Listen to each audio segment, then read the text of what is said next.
Because a lot of young actors and musicians today, they kind of spin out of control a little bit. Why are you so good at just like making, your career is amazing and you're just making the right decisions all the time? Oh, thank you. That's really nice to hear. I guess I've just been really lucky in the sense that I've been offered a really diverse and interesting range of roles, and I've just tried to do things that slightly terrify me every time, I guess. I mean, almost every project I've done since Harry Potter, I've felt really, really scared to start, so I've just kept trying to challenge myself, really. I play Nikki in The Bling Ring, and how can I explain Nikki? Nikki likes yoga and juice cleanses, and she teaches pole dancing. She's this very complex girl and character. The style of the shoot was kind of boyish, kind of 80s, and it's kind of like nothing I've done before. To research the part, I learnt pole dance. I watched a lot of reality television. I did yoga.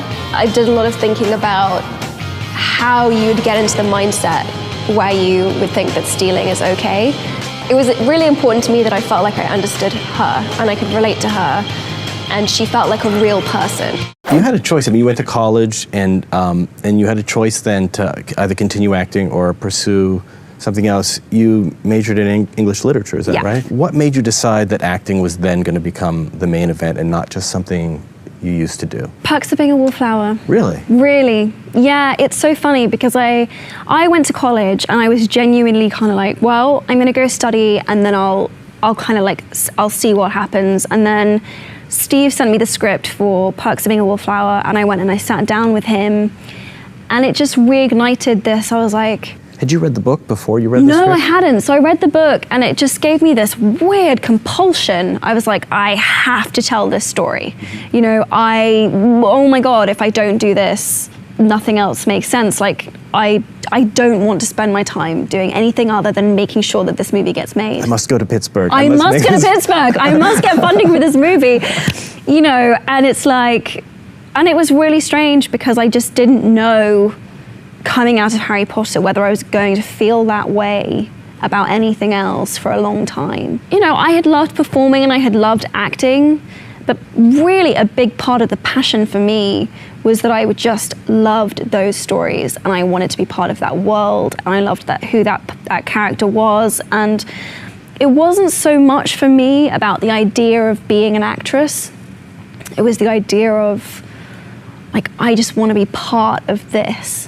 And Perks and working with Steve and feeling that I had something else to give and offer was what really did that for me. Everyone has a story. Everyone has, people tend to judge and interpret behavior without going to the source of that behavior.